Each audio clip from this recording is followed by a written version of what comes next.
Kita hari ini akan membuka satu bagian dari Injil Lukas, Lukas pasal yang ke-6. Kita akan baca ayat yang ke-17 sampai ke-26 secara bergantian. Saya akan baca bagian-bagian yang ganjil, nanti Bapak Ibu Saudara membaca bagian-bagian yang genap. Lukas pasal 6 ayat 17 sampai dengan ayat yang ke-26. Demikian firman Tuhan, lalu ia turun dengan mereka dan berhenti pada satu tempat yang datar. Di situ berkumpul sejumlah besar dari murid-muridnya dan banyak orang lain yang datang dari seluruh Yudea dan dari Yerusalem dan dari daerah pantai Tirus dan Sidon.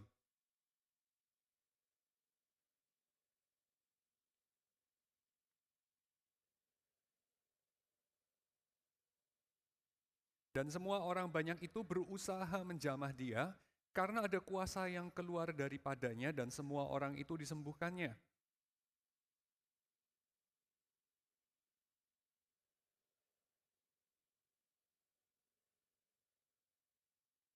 Berbahagialah hai kamu yang sekarang ini lapar, karena kamu akan dipuaskan.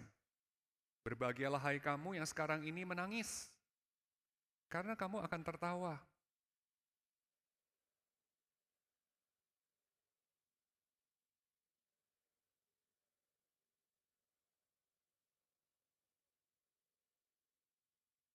Bersukacitalah pada waktu itu dan bergembiralah, sebab sesungguhnya upahmu besar di surga. Karena secara demikian juga nenek moyang mereka telah memperlakukan para nabi.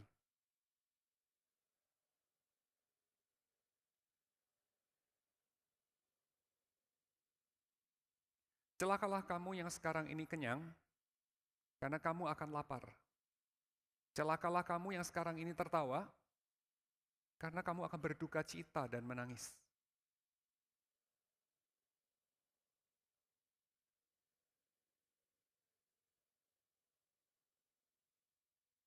Mari kita masuk dalam doa sekali lagi.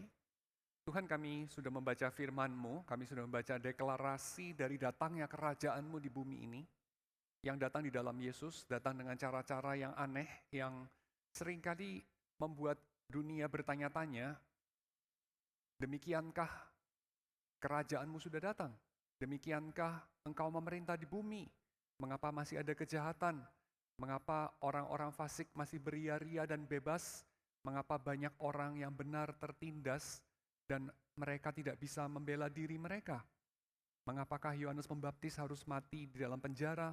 Demikian juga dengan Yesus, demikian juga dengan banyak para rasul dan murid-murid yang yakin betul bahwa kerajaan-Mu sudah datang. Tapi mengapa hal-hal yang buruk menimpa mereka? Kami Tuhan menyerahkan murid-murid-Mu pada masa ini, di tempat ini, ke dalam tangan Tuhan. Roh yang sama yang ada dalam Yesus yang menggerakkan dia untuk datang dan menghadirkan kerajaan Allah, berjanji untuk datang memenuhi dan menghadirkan kerajaan Allah melalui gerejanya juga, melalui gerejanya di tempat ini dan juga di sini. Kami menyerahkan setiap kami akan mendengar firman-Mu ini, pemaparannya, kiranya hati kami boleh terbuka akan kebenaran-Mu, akan kerajaan-Mu, akan pemerintahan-Mu. Supaya kami ini boleh melihat matanya bagaimana Engkau itu memerintah di tengah kami. Walaupun kami melihat sepertinya kerajaan yang jahat yang memerintah atas kami. Tapi kiranya kami boleh melihat kebenarannya. Yaitu Engkau sendiri yang memerintah atas dunia ini, atas segenap ciptaan-Mu. Sekarang, bukan hanya nanti. Di sini, bukan hanya di sana. Terima kasih Tuhan. Dalam nama Yesus kami berdoa. Amin. Ada dua macam laporan mengenai kebahagiaan yang kalau kita tanya soal Indonesia, jawabannya itu bertolak belakang. Indonesia itu bahagia apa enggak ya? Saudara melihat di dalam e-brochure itu judul tema kita pada hari Minggu ini adalah apakah kamu bahagia? Kita di sini adalah orang-orang Indonesia dan kita melihat laporan dari The World Happiness Report yang dilaporkan oleh United Nations, PBB, menempatkan Indonesia pada tahun 2025 ini pada ranking 83 dari 147. Kalau satu kelas 147 murid, saudara ranking 83 itu kira-kira ranking bagus apa enggak itu? Nilai sendiri. Tapi pada permulaan tahun ini, saya mendengar dari Paul Marshall, dia melaporkan laporan yang lain. Laporan dari The Global Flourishing Studies yang dilakukan sama para peneliti dari Harvard University, dari Baylor University, sama dari Gallup Poll. Mereka melaporkan Indonesia menempati tempat pertama dalam Human Flourishing Studies yang juga merupakan studi mengenai kebahagiaan manusia, tetapi dengan parameter yang berbeda. Studi ini meneliti 200.000 lebih responden dari 23 negara. Memang tidak seluas studi yang pertama. Dalam studi yang pertama biasanya kita menjumpai 10 besarnya itu negara-negara Skandinavia ya. Denmark, Finlandia, Norwegia, Belanda, Israel, Luxembourg, dan seterusnya. Menempati 10 besar biasanya. Tapi pada tempat studi yang kedua ini, Indonesia nomor 1. Ini nggak salah ya, Indonesia kok nomor 1 itu. Saya pernah nanya ke ini ya, Gemini AI, juga ke ChatGPT. Indonesia itu nomor 1 mengenai kebahagiaan itu di mana? Dan jawabannya adalah nggak di mana-mana. Nggak di mana-mana. Nggak ada itu happiness index manapun menempatkan Indonesia itu nomor 1 atau nomor 2 atau 10 besar itu nggak ada itu. Nomor 83 pada tahun ini, nomor 80 masih mendingan sedikit tahun lalu ya. Buruk betul itu sepertinya. Jadi orang Indonesia itu bahagia enggak? Jawabannya tergantung. Dilihat dari sudut pandang apa. Nah, the World Happiness Index itu menilai apa? Mereka menilai beberapa hal. Menilai GDP per kapita, menilai social support, menilai healthy life expectancy, jadi berapa sih kira-kira ekspektansi kamu itu mati umur berapa secara rata-rata, kebebasan untuk membuat pilihan-pilihan individual, kemurahan hati, dan juga persepsi mengenai korupsi. Nah, mengenai hal itu kayaknya Indonesia memang rankingnya agak bawah-bawah ya. Kurang bebas, duitnya kurang banyak, kalau sakit ngandelin BPJS, kayaknya ujungnya bukan sembuh tapi ujungnya di kamar mayat, dan korupsinya kayaknya rada hopeless gitu ya. Sementara Human Flourishing Study menempatkan Indonesia ranking 1 itu karena mereka mengukur hal-hal yang lebih luas. Mereka mengukur salah satunya itu adalah kepuasan hidup dan kebahagiaan. Salah satunya, hanya salah satu. Yang kedua mereka mengukur juga kesehatan fisik dan kesehatan mental, dan mereka mengukur ini. Nah, dalam hal ini Indonesia agak cukup tinggi, yaitu makna hidup dan juga tujuan hidup, lalu kemudian karakter dan kebajikan, kita agak skeptis ya mendengar ini. Lalu juga, nah ini saya kira yang paling kuat, relasi-relasi sosial yang dekat. Relasi sosial yang dekat. Jadi kalau kita bandingkan dengan report yang pertama itu bicara mengenai social support dalam artian mungkin kamu kalau sakit ada asuransi, kamu kalau gagal kerja ya, kena PHK itu ada jejaring safety net, ada segala macam social welfare yang bagus.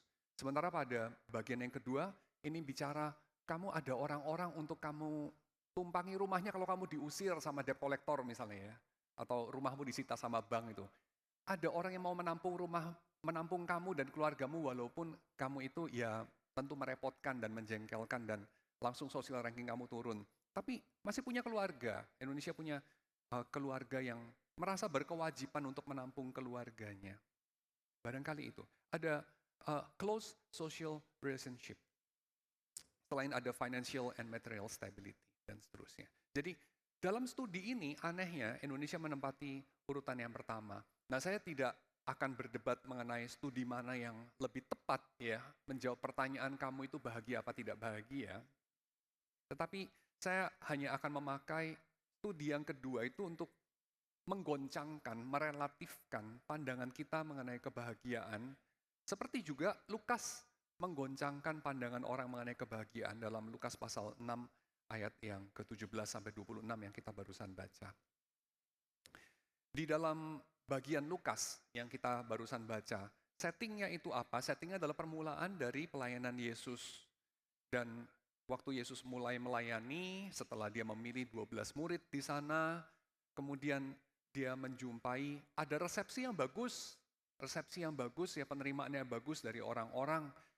Tuhan menyertai pelayanan Yesus. Dimanapun Yesus hadir, mereka tidak bisa menyangkali Tuhan hadir juga. Sepertinya tanda-tanda dari datangnya kerajaan Allah yang dijanjikan itu ada beserta Yesus. Karena Tuhan menjanjikan walaupun orang Israel diusir dari Yerusalem, mereka menjalani exile, dan ketika mereka kembali ke Yerusalem kok sepertinya tidak sungguh-sungguh itu Tuhan kembali ke bait Allah. Bait Allahnya menyedihkan kecil, rajanya juga kayaknya kok kompromi, jadi raja boneka dari kerajaan-kerajaan asing. Kok sepertinya orang-orang asing yang menyembah ilah-ilah asing itu masih berkuasa di sini. Dan orang-orang Israel sepertinya juga masih menghidupi cara hidup yang kompromis seperti dulu di pembuangan. Kok sepertinya kerajaan Allah belum datang. Tapi ketika calon-calon Mesias yang mereka harapkan sebagai Mesias berdatangan dan satu persatu berguguran karena terbukti sepertinya ya Tuhan beserta mereka tapi mereka bukan Mesias lah. Tapi kali ini ketika mereka melihat pelayanan Yesus, mereka hatinya berdebar-debar lagi. Hati mereka dengan aneh dihangatkan. Sepertinya kali ini real. Tuhan benar-benar datang lagi kali ini. Atau lebih tepat, Tuhan datang kali ini. This is it. Mesias memang datang. Dialah Mesias. Sepertinya begitu. Lalu Lukas menghadirkan indikator-indikator soal datangnya Mesias itu ya. Orang-orang yang dirasuk setan dilepaskan, orang-orang yang sakit, buta, ya, tuli, lumpuh dan segala macam, mereka disembuhkan. Persis seperti janji Tuhan di dalam kitab Yesaya. Indikasi-indikasinya dipenuhi bahkan dilampaui. Kerajaan Allah sudah di sini, di dalam Yesus. Dan kemudian Yesus mengutarakan yang disebut sebagai deklarasi ucapan bahagia itu ya, Beatitudes. Tapi di dalam versinya Lukas disertai juga dengan ucapan-ucapan kutukan.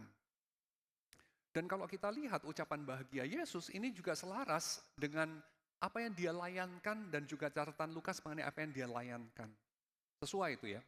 Lukas melaporkan mengenai apa yang terjadi di sekeliling Yesus, lalu kemudian disertai dengan verbatim perkataan Yesus sendiri. Dan perkataan Yesus sendiri itu menyatakan apa? Menyatakan berbahagialah. Dia katakan di sini berbahagialah orang-orang yang miskin, orang-orang yang perutnya lapar, berbahagialah orang yang kesusahan, mengalami penindasan, mengalami ketidakadilan. Berbahagialah mereka. Biasanya gereja merohanikan ucapan bahagia ini. Kita kurang suka untuk mengutip Lukas, karena Lukas itu menjelaskannya berbahagialah orang yang miskin. Kita biasanya mengutipnya Matius, karena lebih gampang dirohanikan. Berbahagialah orang yang miskin di hadapan Allah. Walaupun perohaniannya tentu agak makso ya, karena kita memaksakan pemenggalan katanya adalah berbahagialah orang yang miskin di hadapan Allah. Padahal bisa juga berbahagialah orang yang miskin di hadapan Allah. Beda ya. Nah, Lukas mengkonfirmasi soal pembacaannya yang lebih tepat itu adalah berbahagialah orang yang miskin. Duh, miskin kok bahagia ini gimana ini? Oh iya, saya ngerti Pak, gampang Pak.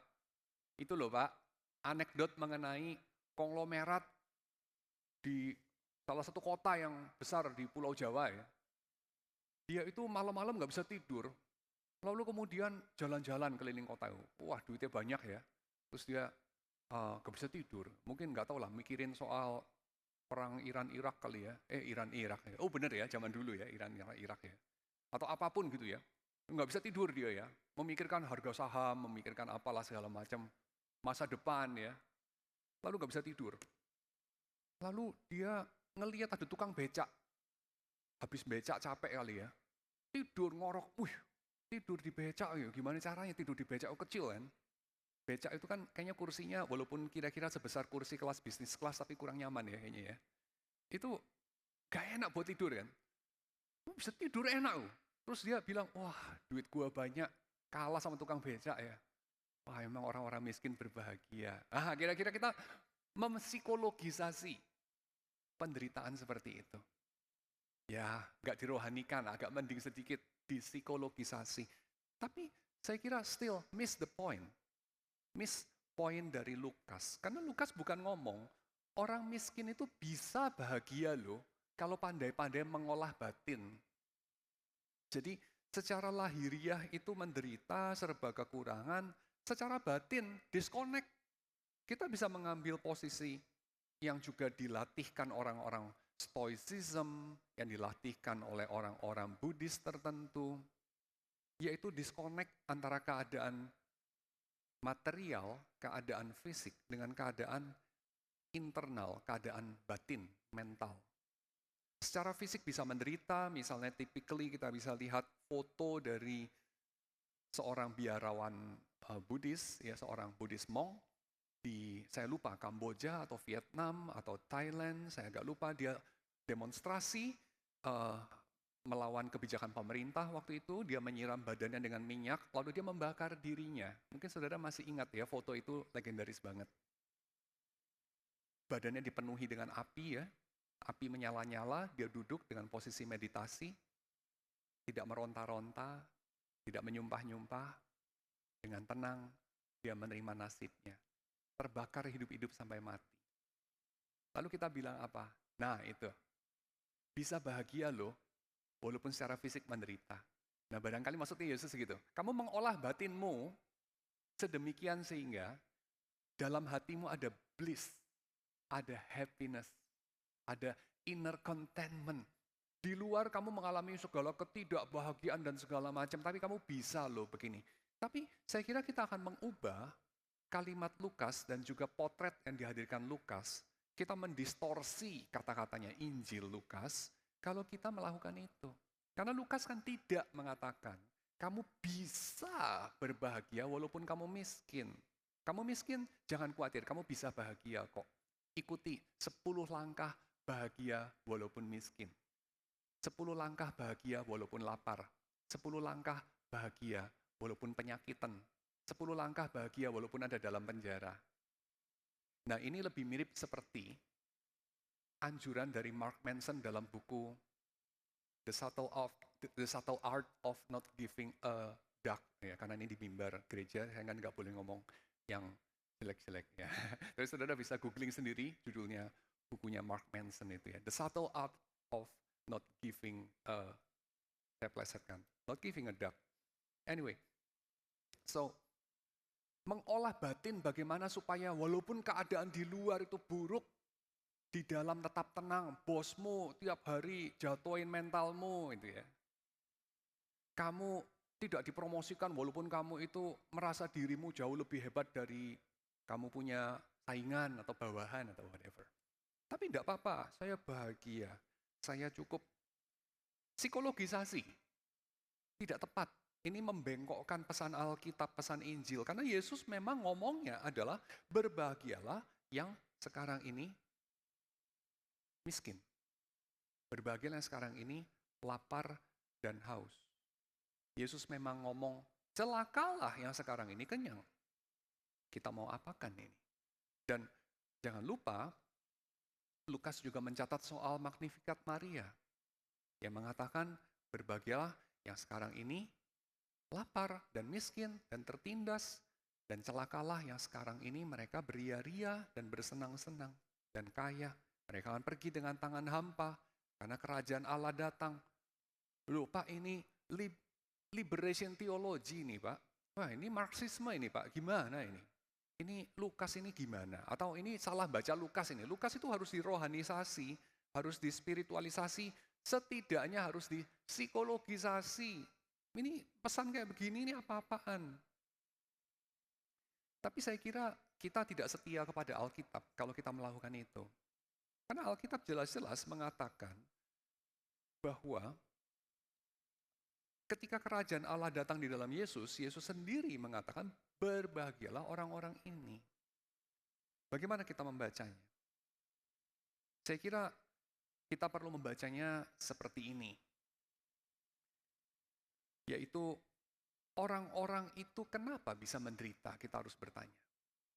Mengapa ada orang-orang tertentu di tanah Israel, Eretz Yisrael itu, yang katanya itu tanah yang melimpah dengan susu dan madunya, di tanah yang harusnya cukup bagi semua orang, walaupun nggak cukup kalau kita semua serakah, ya, seperti Gandhi katakan, dunia ini cukup untuk semua kebutuhan kita, tidak cukup untuk semua keserakahan kita.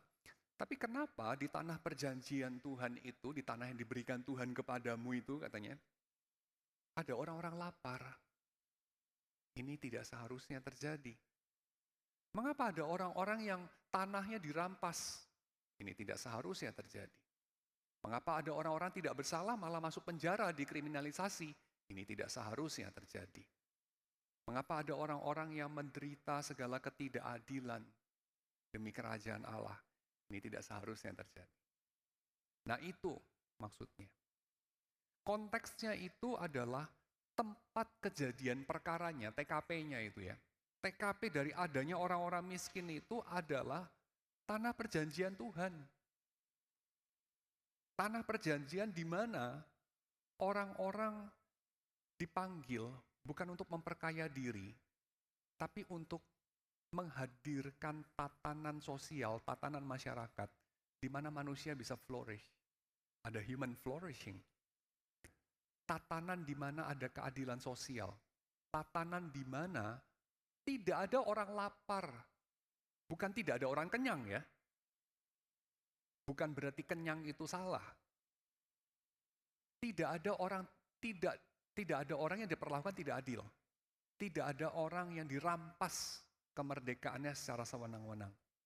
Bukan berarti bahwa tidak boleh ada orang bebas ya. Jadi artinya di tanah itu Tuhan memanggil umatnya, umat Israel yang menduduki tanah itu, yang menjadi caretaker dari tanah itu, yang menjadi manajer dari tanah itu, untuk bukan mengekstraksi dari tanah itu segala mineral dan juga hasil pertanian kalau pada zaman dulu untuk memperkaya beberapa gelintir orang seperti yang mereka lakukan pada saat itu. Karena para penguasa tanah itu yaitu basically Raja Herodes, kroni-kroninya, para penjilatnya, dan juga imam-imam yang kasih blessing barangkali, walaupun ada love and hate relationships antara para imam dengan penguasa politik dan militer dari kalangan Ibrani atau Yahudi sendiri, yang menikmati segala hasil tanah itu. Mungkin kalau sekarang kita bicara mengenai the top 1%, kalau pada zaman mereka, dalam konteks mereka itu lebih dari itu ya, maybe the top 0.1% di dalam konteks Yesus di tanah Palestina pada abad pertama. Hanya segelintir orang seperti Herodes dan keluarganya, para imam kepala dan keluarganya yang menikmati segala kebaikan dari tanah itu. Sisanya hanya menerima remah-remah, sekedar hidup untuk bisa jadi kuli, sekedar hidup untuk bisa bekerja memperkaya kocek dari Herodes dan juga imam-imam kepala, dan juga setoran yang mereka harus bayar kepada kaisar di Kaisarea atau di Roma, diwakili sama Pilatus. Dan dalam keadaan seperti ini, Yesus kemudian mengatakan, berbahagialah yang miskin. Maksudnya apa dalam konteks itu? Saya kira ya maksudnya mirip ya. Seperti kalau kita katakan, berbahagialah kamu yang sekarang ini kalah mengalami segala ketidakadilan. Karena keadilan itu sedang menderap datang. Berbahagialah kamu karena sang penindas itu akan segera dihancurkan oleh Tuhan. Dengan satu dan lain cara tentu. Jadi itu mirip seperti kalau orang mengatakan, berbahagialah kamu yang sekarang ini tertindas oleh sistem, karena sistem ini sedang dihitung harinya. Hari-harinya sudah dihitung, tinggal tunggu waktu, dia akan hancur. Maka berbahagialah kamu. So kita pertama-tama mesti melihat ucapan bahagia ini, sebagaimana adanya Lukas menggambarkan kepada kita, dan kita tahu gambaran Lukas berakhir dengan kalimat apa? Buku Lukas itu ada dua ya, yaitu Injil Lukas sama Kisah Rasul. Dan Lukas mengakhiri buku yang kedua, Kisah Rasul, dengan satu catatan bahwa Paulus itu memberitakan Injil mengenai datangnya kerajaan Allah di Roma. Roma, jantung kekuasaan dari kekaisaran yang paling besar pada masa itu, kekaisaran Romawi. Paulus memberitakan datangnya kerajaan Allah di pusat dari kerajaan Roma. Itu kan berarti apa sih? Itu kan berarti berita subversi. Itu adalah seperti datangnya pemerintahan Uni Soviet di Washington DC, mungkin kira-kira begitu. Atau datangnya pemerintahan Washington DC di Moskow misalnya begitu. Jadi ini adalah berita mengenai pergantian kekuasaan. Dan dalam catatan Lukas, gambarannya adalah kekuasaan Roma itu sedang berakhir. Kekuasaan Allah sedang datang. Maka perkataan Yesus, berbahagialah engkau yang miskin. Itu bukan maksudnya, lo miskin-miskin bisa bahagia bro. Pandai-pandai mengolah batin, mengolah hati. Kalau lu nggak ada makan, anggap aja itu intermittent fasting.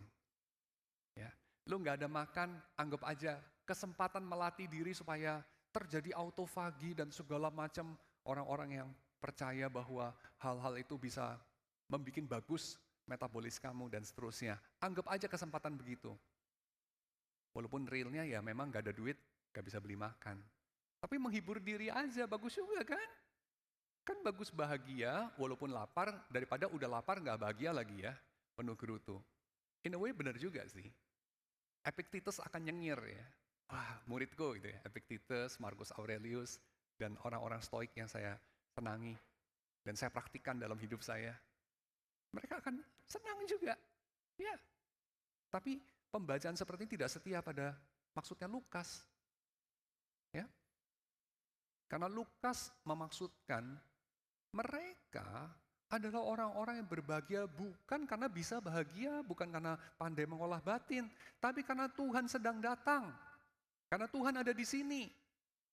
Karena orang-orang yang jahat itu menghadapi masa depan yang buruk. Kalau mereka tidak bertobat.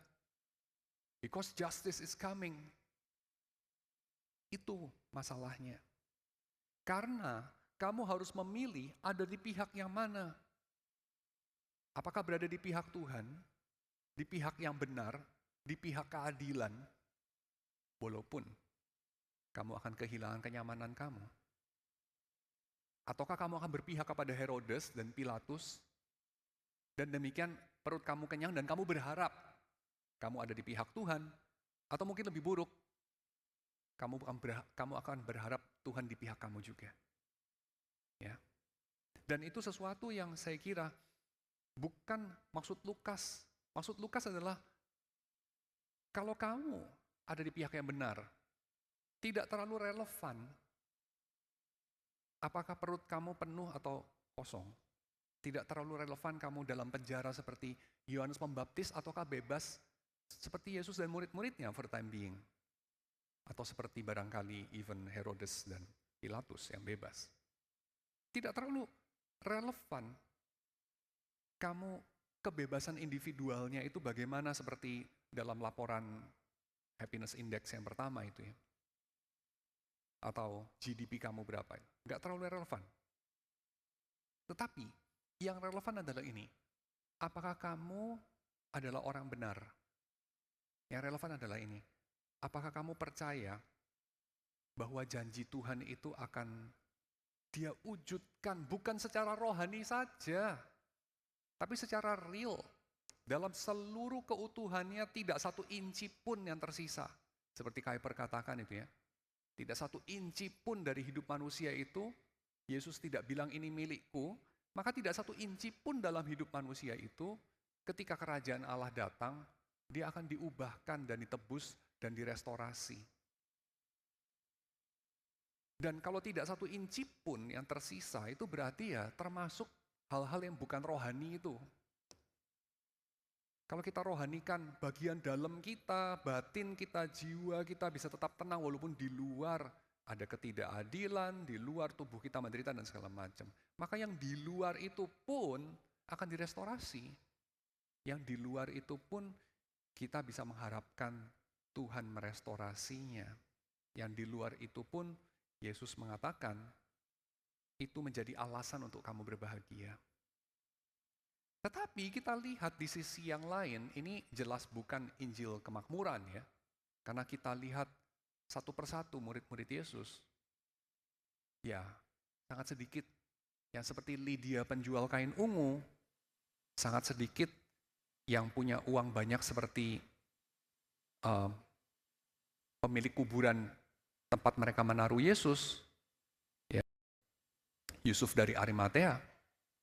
Sangat sedikit yang seperti itu. Kebanyakan ya orang-orang yang kalangan bawah, kebanyakan orang-orang dari kalangan 99,9%. Kebanyakan orang-orang biasa, kata Paulus dalam surat Korintus. Kebanyakan adalah ya rakyat, itu saja rakyat, bukan kaum elit. Dan orang kebanyakan ini yang tertindas dalam masyarakat yang buruk ya, seperti dikatakan kalau tidak salah Lao Tzu ya, yang bilang bahwa kalau kamu kaya raya dalam masyarakat yang tidak adil, dalam negara yang korup, kamu harusnya malu, kata Lao Tzu.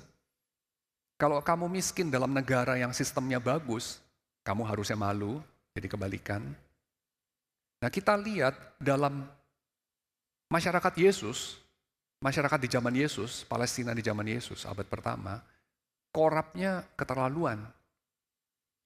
Korupnya sudah tidak pakai basa-basi, kelihatan di depan mata.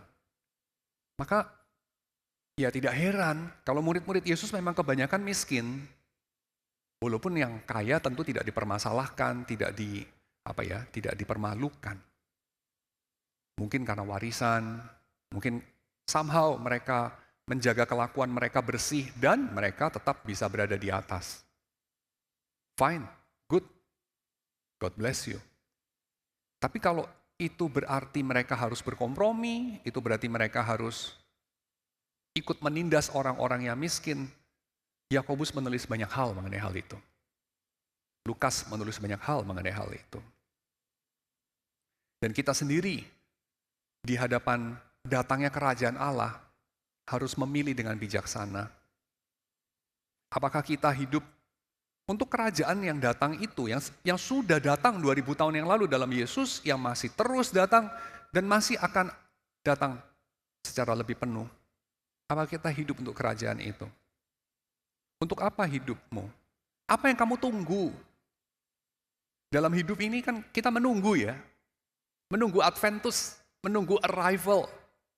Ngenteni sesuatu. Apa yang kamu tunggu itu? Jangan-jangan yang kamu tunggu kapan giliran saya. Ya, kapan giliran saya ada di dalam sistem dalam lapisan 1%. Atau kapan giliran saya menindas barangkali. Saya sudah ditindas 30 tahun, kapan saya menindas? Dan kalau kita bertanya, pertanyaan sangat sederhana. Kamu mau anak-anakmu tumbuh sebagai apa? Kalau boleh pilih satu di antara dua, tentu orang tergoda untuk pilihan ketiga ya. Tapi satu di antara dua. Anakmu jadi orang benar. Tahu prinsip, pegang prinsip. Anakmu jadi orang yang adil. Anakmu jadi orang yang penuh belas kasihan. Anakmu jadi orang yang dipenuhi dengan kelaparan dan kehausan akan kebenaran. Atau anakmu itu punya power, anakmu itu prestisius, dihormati orang, disegani orang, tidak tersentuh, untouchable. Seperti ungkapan kita, sultan mah bebas gitu ya. Kamu mah anakmu jadi sultan, atau anakmu jadi orang-orang bahagia di hadapan kebenaran ini. Kerajaan Allah sudah datang dalam Yesus, sedang terus datang sebagaimana kita lihat di sekeliling kita secara empiris. Roh mengerjakan dengan kuat di sekeliling kita, walaupun gelap itu mencekam, walaupun gelap itu meluas, tapi terang tak bisa dibendung oleh gelap, dan roh mengerjakan terang itu di tengah kegelapan. Apa kamu mau anakmu tumbuh besar menjadi bagian dari kerajaan terang itu? Atau berkooptasi dengan kerajaan gelap? Dan bersaing-saingan dengan 1000 tikus untuk manjat ke atas dan jadi tikus yang paling besar, yang paling berkuasa, dan cita-citanya jadi tikus Kristen yang besar. Tikus Kristen yang besar yang dihormati, yang disegani, yang tidak tersentuh, yang somehow menang banyak karena dapat semuanya. Surga dapat, bumi dapat gitu ya. Masa depan dapat, masa kini dapat. Bahagia dapat, miskin nggak usah. Ya. Tertindas nggak usah. Susah nggak usah ya. Menang banyak. Tapi kita mungkin memalingkan muka, kita menolak untuk memikirkan, kita menolak untuk mengakui bahwa seringkali, saya nggak bilang selalu ya, saya bilang seringkali, ada harga yang harus dibayar untuk jadi powerful. Khususnya kalau kamu tidak terlahir begitu ya. Ada harga yang harus dibayar untuk jadi prestisius, untuk punya prestige, untuk bisa dihormati. Ada harga harus dibayar untuk punya fame, kamu famous. Ada harga yang harus dibayar. Dan harganya itu seringkali kamu memalingkan muka, kamu mengecil-ngecilkan harganya, karena kamu sangat menginginkan untuk jadi tikus paling besar. Dan kamu bilang, selama tikusnya pakai kalung salib, oke lah.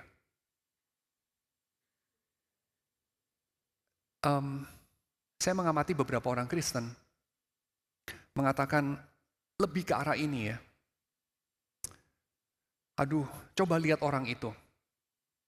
Orang itu baik. Dia itu orang yang adil, ya. Bersih dia itu orang itu sebenarnya. Tidak kenal kompromi. Tapi sayang ya, kurang realistis.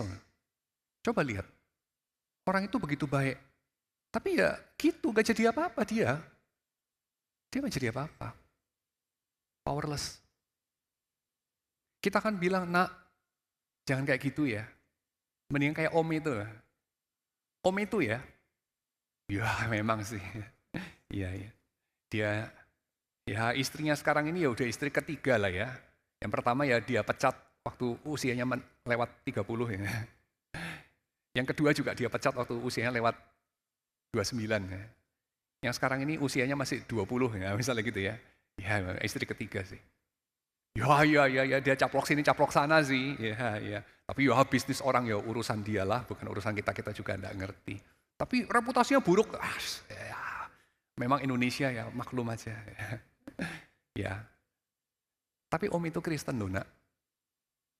Om itu dihormati di gereja.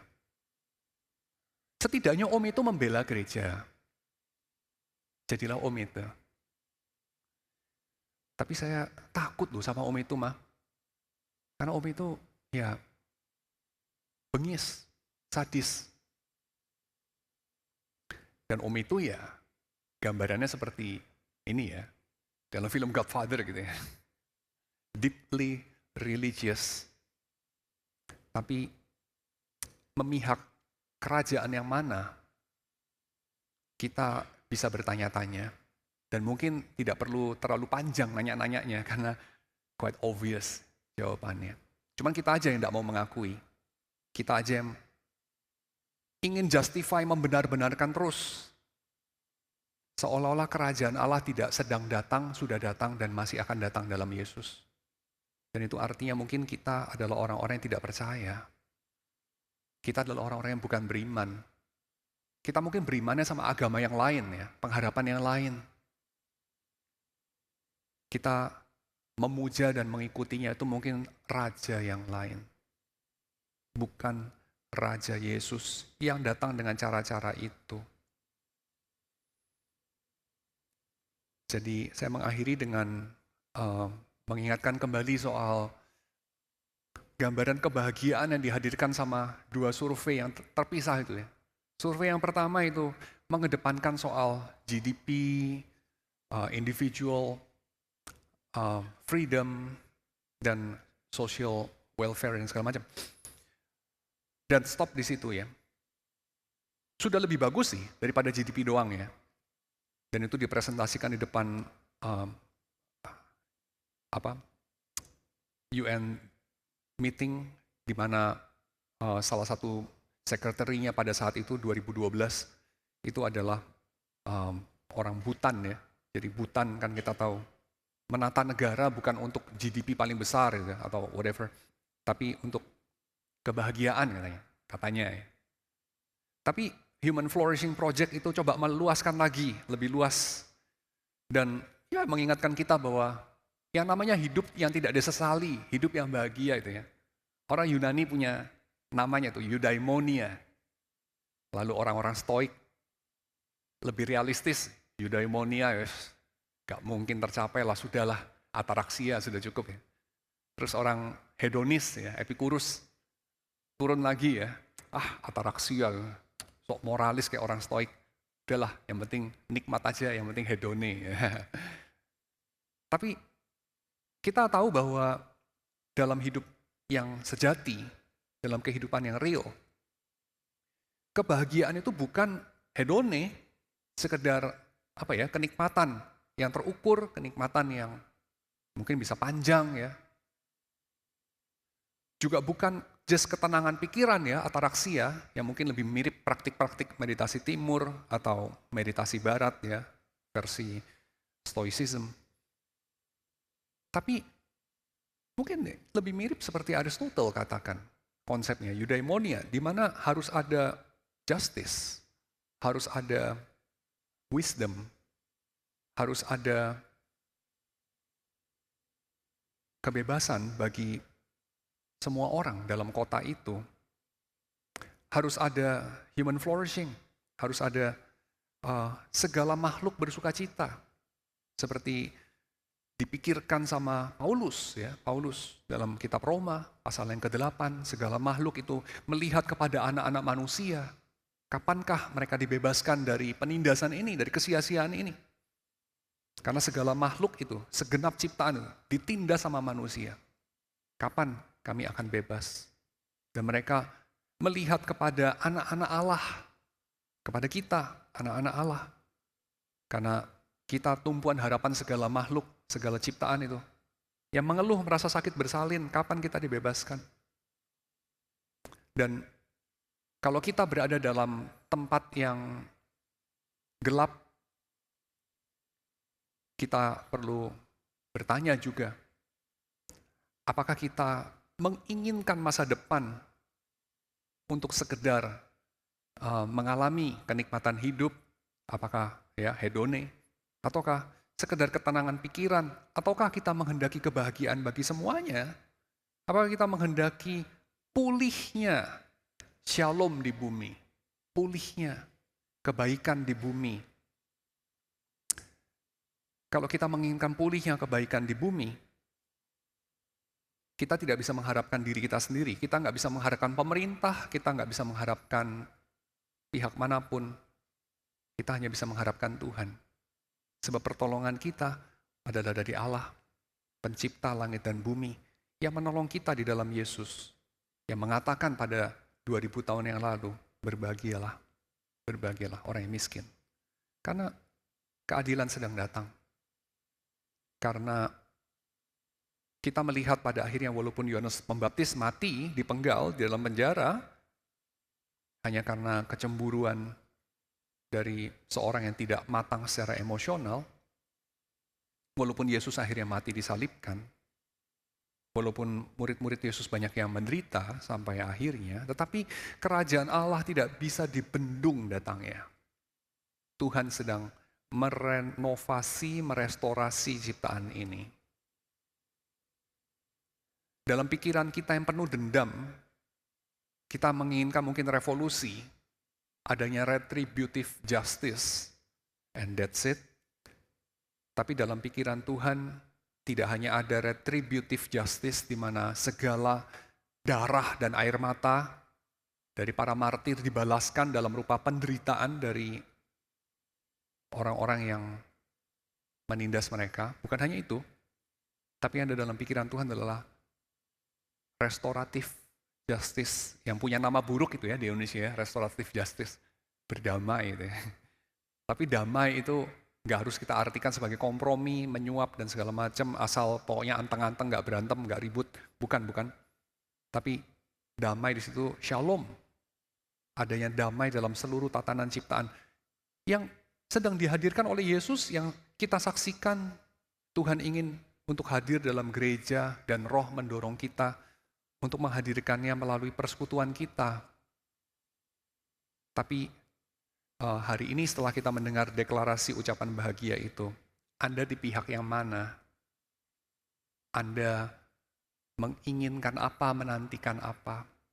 Kerajaan Allah itu sudah datang yang kita nantikan, sudah tiba, arrival sudah, adventus sudah ya di dalam Yesus. Tapi mungkin kita menantikan yang lain. Mungkin kita nungguin yang lain.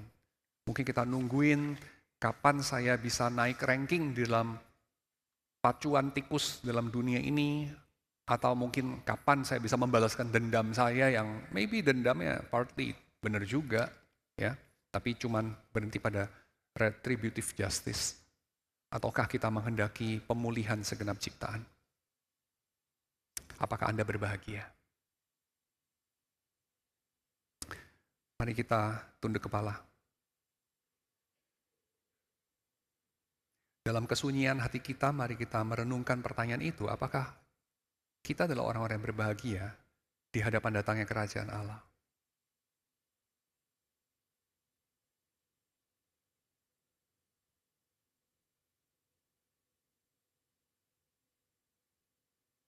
Tuhan, kami tahu busur keadilan itu panjang, tak terlihat ujungnya.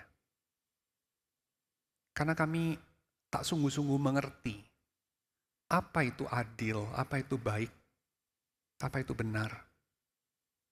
Yang mana itu tepat untuk dilakukan dalam situasi kami. Siapa itu yang jahat, siapa itu yang baik. Kami tak sungguh-sungguh mengerti. Tapi kami tahu Tuhan bahwa Engkau mengerti, bahwa Engkau tahu, dan Engkau menilik hati kami.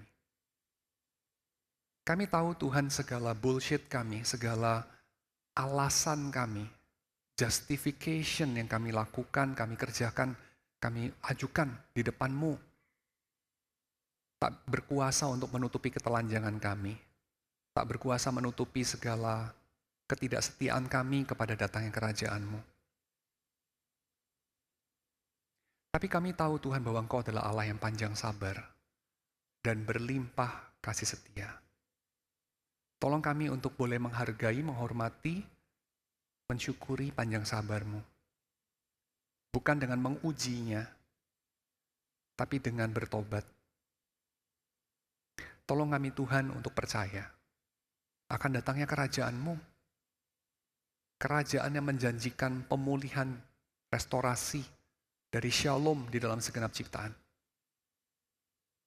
Kerajaan yang tidak menjanjikan surga metafisis yang spiritual dan parsial bagi jiwa-jiwa kami setelah kami mati. Tapi Injil yang menjanjikan restorasi dari tatanan kekuasaan di bumi ini. Restorasi dari tatanan ciptaan yang Engkau bikin dengan tangan-Mu itu. Tolong kami untuk sungguh-sungguh mempercayainya. Tolong kami untuk sungguh-sungguh mengharapkannya. Tolong kami untuk sungguh-sungguh mencintaimu. Sehingga kami ini boleh mencintai orang lain, mencintai juga bahkan musuh-musuh kami. Dan melaluinya ada perbaikan, ada restorasi dari kebaikan-kebaikan ciptaanmu di sini. Tolong kami untuk menjadi murid-mu, tolong kami menjadi anak-anak-mu, tolong kami untuk menjadi alasan segenap ciptaan boleh berharap dan bersuka cita di hadapan penciptanya. Terima kasih Tuhan, dalam nama Yesus kami berdoa. Amin.